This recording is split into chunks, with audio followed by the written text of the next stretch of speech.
BCom part first की पहली ये प्रैक्टिकल क्लास आज से स्टार्ट है। सब्जेक्ट ABST, लेसन नंबर 9, सांख्यिकी माध्य, स्टैटिस्टिकल एवरेज। जो सांख्यिकी माध्य जो चैप्टर है अपना, उसमें अपने टॉपिक है, मेन टॉपिक है समांतर माध्य, मध्यका और बहुलक।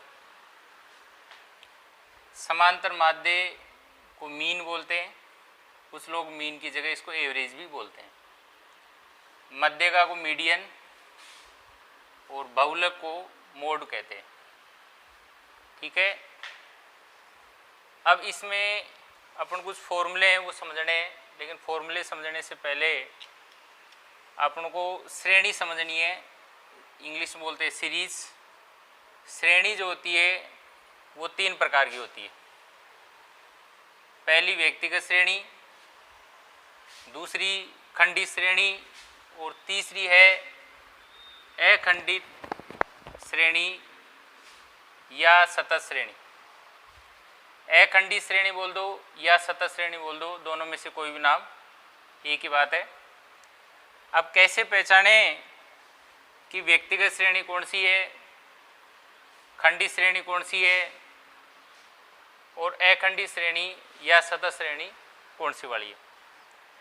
व्यक्तिगत श्रेणी जिसमें केवल x का मान दिया हो, ठीक है, x का मान दिया हुआ हो, उसे व्यक्तिगत श्रेणी कहेंगे। खंडित श्रेणी किसे कहेंगे, जिसमें x और f का मान दिया हो। ऐसा क्वेश्चन जिसके अंदर x और f का मान दिया हुआ हो, उसे खंडित श्रेणी कहेंगे। और अखंडित श्रेणी या सतत श्रेणी जिसमें वर्ग और f दिया हो। वर्ग को इंग्लिश में बोल सकते हैं यहाँ पर क्लास। क्लास क्या होती है, जैसे 0 से 10, 10 से 20, 20 से 30, 30 से 40, ये क्लास है। ठीक है, अभी समझते हैं क्लास क्या चीज़ है। क्लास यानी कक्षा भी होता है, वो कक्षा नहीं है, ग्रुप को यहाँ क्लास बोल रहे हैं। ठीक है, तो वर्ग और f। अब देखिए, अब समझते हैं व्यक्तिगत श्रेणी जिसमें x का मान दिया हुआ होता है। जैसे एग्जाम्पल के रूप में अपन देखते हैं, ये तो सीरियल नंबर है। जैसे रजिस्टर में भी स्टूडेंट्स के नाम लिखते हैं तो उसमें सीरियल नंबर दे देते हैं अपन, 1 2 3 4 5 6 इस तरह से। तो सीरियल नंबर दे तो ठीक, नहीं दे तो भी कोई बात नहीं। ये जो मार्क्स है, जैसे मान लीजिए 80 नंबर का पेपर है, उसमें से एक स्टूडेंट के 62 नंबर आए, दूसरे के 73 और तीसरे के 46 और चौथे के 58। ठीक है, ये इस तरह से मार्क्स आए। 80 नंबर का पेपर है और उसमें से इस तरह से मार्क्स आए। तो इस टाइप का क्वेश्चन है तो वो समझ लेना आप व्यक्तिगत श्रेणी का है। और उसमें फिर व्यक्तिगत श्रेणी का सूत्र लगेगा जो मैं आपको आगे बताऊंगा। ठीक है, नेक्स्ट है खंडित श्रेणी जिसमें x और f का मान होता है। x से यहाँ पर x क्या है, मार्क्स यानी अंक। ठीक है, और f क्या है, व्यक्तियों की संख्या। f हमेशा व्यक्तियों की संख्या होगी। ठीक है, तो इसमें ऐसा है कि 42 नंबर 6 बच्चों के आए, यानी 42 नंबर 6 स्टूडेंट्स के आए, और 50 नंबर 2 के आए, 2 स्टूडेंट्स के, और 58 नंबर आए एक स्टूडेंट के, और मान लीजिए 80 नंबर आए 3 स्टूडेंट के। ठीक है, नेक्स्ट अखंडित श्रेणी या सतत श्रेणी में क्या होता है, वर्ग और f। तो वर्ग किस तरह से होता है, जैसे 0 से 10, 10 से 20, 20 से 30, 30 से 40। तो 0 से 10, 0 से 10 का मतलब होता है 0 से लेकर 9 तक ही है। 10 तो इसमें आ गया, क्योंकि देखो 10 यहाँ पर भी है, 10 यहाँ पर भी है। तो इसे कहीं, हालांकि दिखाई देने में 0 से 10 है, लेकिन आप इसको 0 से 9 ही मानना, 10 तो इसमें आएगा। ठीक है, तो 0 से लेकर 9, और जो ये क्लास है मैंने पहले ही बताया था, ये चीज़ अपने मार्क्स में है, मतलब अंक है ये। यानी 0 से 10 मार्क्स, 0 से 10 तो पूरा नहीं लेंगे, 0 से 9 ही लेंगे। 2 स्टूडेंट्स के आए, और 10 से 19, 20 नहीं लेंगे, 20 इसमें आएगा। 10 से 19 तक जो मार्क्स आए वो 6 स्टूडेंट्स के आए। और 20 से 29, 30 नहीं लेंगे, 30 तो इसमें आएगा, ठीक है। तो 20 से 29 नंबर के बीच में जो आए हैं वो 1 स्टूडेंट्स के आए। और 30 से 39, ठीक है, 40 नेक्स्ट में जाएगा। 30 से 39 3 स्टूडेंट्स के आए हैं मार्क्स, ठीक है। इसके बीच में जो भी मार्क्स है, अब प्रॉब्लम ये है कि स्टूडेंट्स इन श्रेणी को समझने में दिक्कत आती है। कुछ स्टूडेंट्स ये समझते हैं कि श्रेणी 3 है, जैसे व्यक्तिगत श्रेणी, खंडी श्रेणी, अखंडी श्रेणी या सतत श्रेणी। और फिर 2 ये और आ गई, समावेशी श्रेणी और अपवर्जी श्रेणी। तो कुछ तो बोलते हैं श्रेणी 3 है, व्यक्तिगत श्रेणी, खंडी श्रेणी और अखंडी श्रेणी। कितनी हो गई? 3 तो वो और 2 ये। तो ऐसा कभी भी नहीं बोलना है 3 अलग है और 2 अलग है। तो 5 को कभी भी एक जगह नहीं करना आपको, ठीक है। 3 अलग है और समावेशी श्रेणी और अपवर्जी श्रेणी अलग है। वो कैसे है? समावेशी श्रेणी और अपवर्जी श्रेणी का जो रिलेशन है वो केवल अखंडी श्रेणी या सतत श्रेणी से। मैं आपके यहाँ पर चिन्ह लगा देता हूँ, यानी जो ये आपकी अखंडी श्रेणी या जो सतत श्रेणी है उससे है इनका। अखंडित श्रेणी या जो सतत श्रेणी है वो उसको बदलना पड़ता है समावेशी अपवर्जी में। भी बताऊंगा किस तरह से बदलते हैं। लेकिन व्यक्तिगत श्रेणी और खंडी श्रेणी का समावेशी और अपवर्जी से कोई लेना देना नहीं है। मतलब व्यक्तिगत और खंडी से इसका कोई लेना देना नहीं है। किसका? समावेशी श्रेणी और अपवर्जी श्रेणी का। ये ध्यान रखना है कि जहाँ पर अखंडी श्रेणी यानी सतत श्रेणी या अखंडी श्रेणी आती है उसमें ही इसको ध्यान रखना है आपको। मतलब अखंडी श्रेणी या सतत श्रेणी में ही ये चीज़ें ध्यान रखनी। कौन सी वाली? समावेशी श्रेणी और अपवर्जी श्रेणी, ठीक है। अब देखो कैसे पता चलेगा कि श्रेणी समावेशी है या अपवर्जी है, ठीक है। सबसे पहले ये चेक करते हैं। तो जैसे ये 10 पर ख़त्म हुआ, 10 से स्टार्ट हुआ। 20 पर ख़त्म हुआ, 20 से स्टार्ट हुआ। 30 पर ख़त्म हुआ, 30 से स्टार्ट हुआ। मतलब जहाँ पर ख़त्म होता है वहीं से स्टार्ट होता है, जहाँ पर ख़त्म होता है वहीं से स्टार्ट होता है। तो ये जो श्रेणी कहलाएगी इसको अपवर्जी श्रेणी बोलेंगे। और हमेशा अखंडी श्रेणी या सतत श्रेणी का कोई भी प्रश्न हल करने से पहले वो श्रेणी अपवर्जी श्रेणी ही रहनी चाहिए। यदि वह श्रेणी समावेशी श्रेणी है तो उसको अपवर्जी श्रेणी में बदलना पड़ेगा, यानी कन्वर्ट करना पड़ेगा। अखंडी श्रेणी या सतत श्रेणी 2 प्रकार की हो सकती है। कौन कौन सी? समावेशी श्रेणी और अपवर्जी श्रेणी। तो अखंडी श्रेणी या सतत श्रेणी कितने प्रकार की हो सकती है? समावेशी श्रेणी या अपवर्जी श्रेणी, ठीक है। तो हमेशा कौन सी रहनी चाहिए? अपवर्जी श्रेणी। यदि मान लीजिए समावेशी है भी तो किस में बदल देंगे उसको? अपवर्जी श्रेणी में उसको बदल देंगे अपन। अब ये देखिए, ये है समावेशी श्रेणी, यह आपकी समावेशी श्रेणी। कैसे? 0 से 9, फिर 10 से 19। मतलब ख़त्म कब हुआ? 9 पर, और स्टार्ट किस पर हुआ? 10 पर। फिर देखिए 19 पर ख़त्म हो गया और स्टार्ट किस पर हो गया? 20 पर। और 29 पर ख़त्म हुआ, स्टार्ट कहाँ से हो गया? 30 पर। तो ये कौन सी श्रेणी हो गई अपनी? ये समावेशी श्रेणी हो गई, समावेशी श्रेणी, ठीक है। यदि मान लीजिए 9 पर ख़त्म होता, 9 से स्टार्ट होता, 19 पर ख़त्म होता, 19 से स्टार्ट होता, तो ये अपवर्जी श्रेणी होती, ठीक है। 9 पर ख़त्म हो रहा है, 10 से स्टार्ट हो रहा है, तो ये श्रेणी कौन सी हो गई? समावेशी श्रेणी। इसको समावेशी श्रेणी क्यों कहते हैं? इसको समावेशी श्रेणी इसलिए कहते हैं कि 0 से 9, मतलब 0, 1, 2, 3, 4, 5, 6, 7, 8, 9, यानी 0 से लेकर 9 तक के मार्क्स यदि किसी के आते हैं तो वो इसमें आएगा काउंट, यही काउंट होगा वो व्यक्ति या वो स्टूडेंट्स, ठीक है। और फिर 10 से 19 तक इसमें हो जाएगा। लेकिन अपवर्जी श्रेणी में क्या है? 0 से लेकर 9 तक ही, 0 से लेकर 9 तक ही मार्क्स आएंगे, वही स्टूडेंट्स इसके अंदर काउंट होगा। बाकी 10 वाला अपर हो जाएगा, मतलब अगले में चला जाएगा, ठीक है। तो फिर यहाँ देखिए 10 से 19 तक यहाँ पर काउंट होगा, 10 से 19 तक नंबर जो आएंगे, मार्क्स आएंगे, वही स्टूडेंट यहाँ काउंट होगा। 20 वाला अपर हो जाएगा, इसमें चला जाएगा, इसलिए बोलते हैं इसको अपवर्जी श्रेणी। ठीक है, इसको समावेशी इसलिए बोलते हैं कि 9 इसके अंदर काउंट हो गया, फिर 10 से 19 तक यानी 19 भी इसमें काउंट हो गया, यानी जिसके 19 मार्क्स आएंगे वो भी इसके अंदर काउंट हो जाएगा और 20 वाला यहाँ आ जाएगा। तो यह है समावेशी श्रेणी और यह है अपवर्जी श्रेणी। अपवर्जी श्रेणी प्रश्न में है तो अच्छी बात है, अपवर्जी रहने देंगे उसको, लेकिन मान लीजिए प्रश्न में समावेशी श्रेणी है तो उसको आप बदलकर परिवर्तन करके उसको अपवर्जी श्रेणी में बदलना है। अब समावेशी श्रेणी को किस प्रकार से परिवर्तन करें अपवर्जी श्रेणी में, ये सीखते हैं। ठीक है, तो देखो यहाँ पर है 0 से 9, फिर 10 से 19, 20 से 29। एक चीज़ बता दो आपको, ये जो क्लास है इसमें डिफरेंस 2-2 का डिफरेंस भी हो सकता है, 5-5 का भी हो सकता है, 10-10 का भी हो सकता है, 15-15 का भी हो सकता है, मतलब इनमें डिफरेंस कितना भी हो सकता है।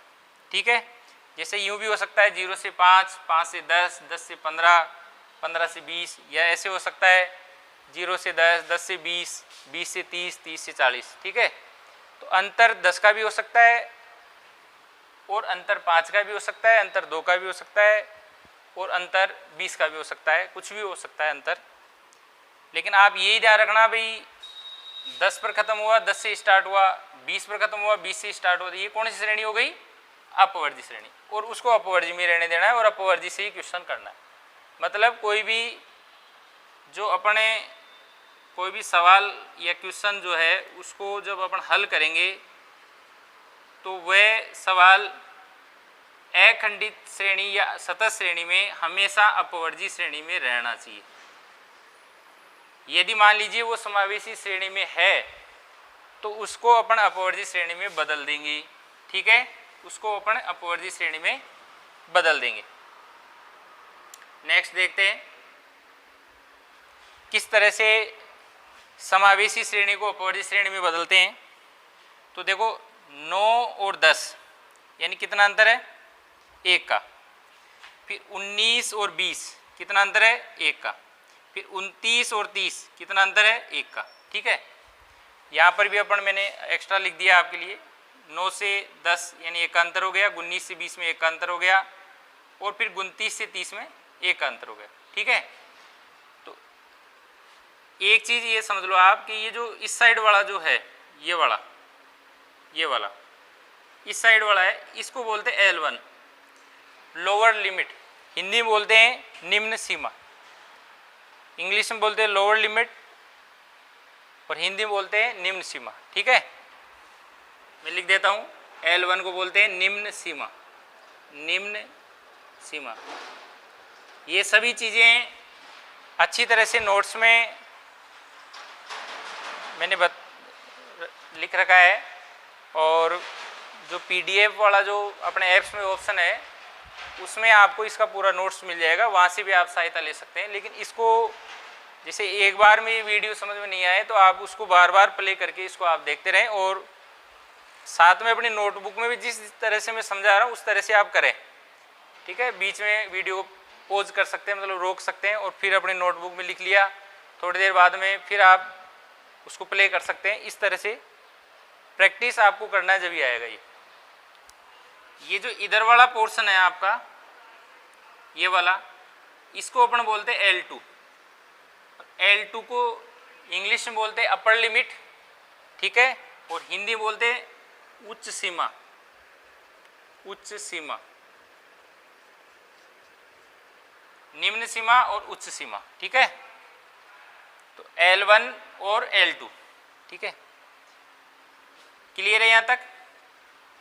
ये निम्न सीमा हो गई, ये उच्च सीमा हो गई, इंग्लिश में लोअर लिमिट और अपर लिमिट। ठीक है, अब 9 से 10 में 1 का अंतर, 19 से 20 में 1 का अंतर, 29 में 30 का 1 का अंतर, 1 का अंतर है। ठीक है, तो ये देखो मैं आपको यहाँ दोबारा बता देता हूँ, 1 का अंतर है। ठीक है, जो भी अंतर है उसमें आपको 2 का भाग देना है। इन दोनों में जैसे जो भी अंतर है उसमें किसका भाग देना है, 2 का भाग देना है आपको। तो कितना आ गया, 0.5।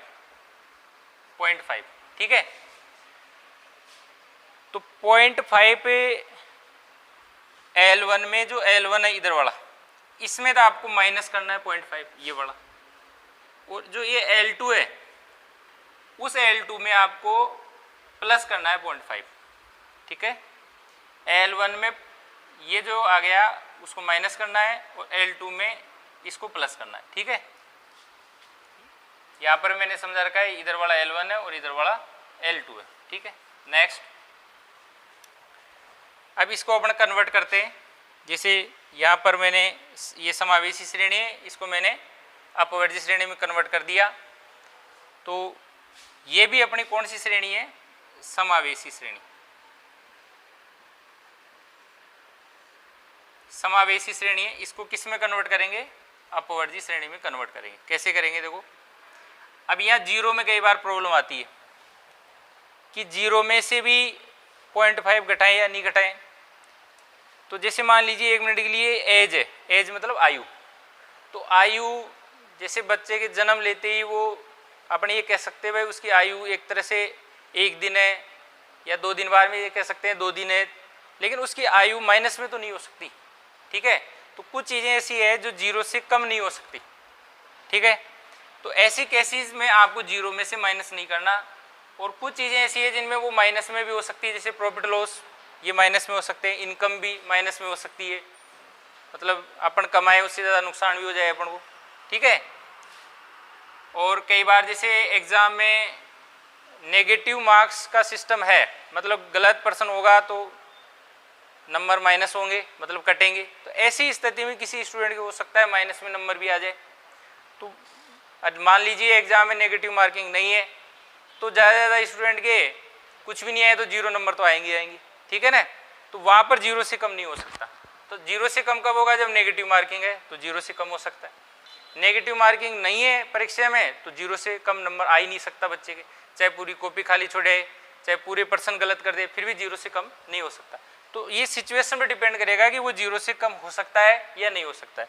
तो फिलहाल जैसे मैं 0 में से कम करेंगे तो 0 में से 0.5 L1 में से अपन कम करेंगे तो माइनस का 0.5 आ जाएगा, और यदि आप नहीं करते हैं तो फिर 0 रखेंगे। जैसे मान लीजिए एग्जाम में नेगेटिव मार्किंग नहीं है, ये मार्क्स का है, तो ज़्यादा से ज़्यादा स्टूडेंट से 0 आएगा, 0 से कम तो नहीं आएगा। और मान लीजिए नेगेटिव मार्किंग है तो माइनस में आ सकता है।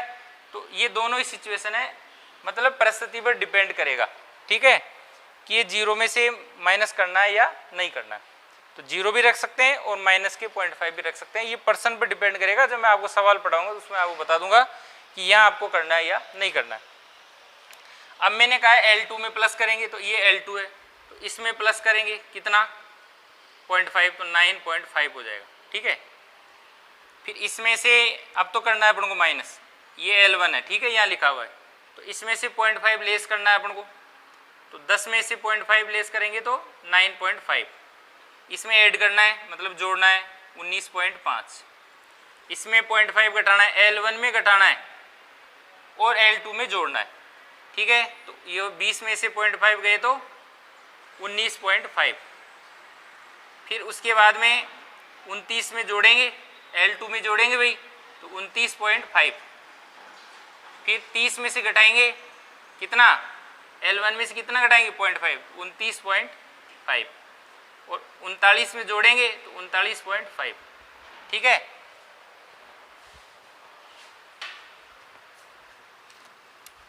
तो इस तरह से देखो 9.5 पर खत्म हुआ और 9.5 पर स्टार्ट हो गया, 19.5 पर खत्म हुआ, 19.5 पर स्टार्ट हो गया, 29.5 पर खत्म हुआ और 29.5 पर स्टार्ट हो गया। यानी ये समावेशी श्रेणी किस में कन्वर्ट हो गई, अपवर्जी श्रेणी में। और अब आगे इस प्रश्न को अपन हल कर सकते हैं। तो दोबारा मैं आपको बता देता हूँ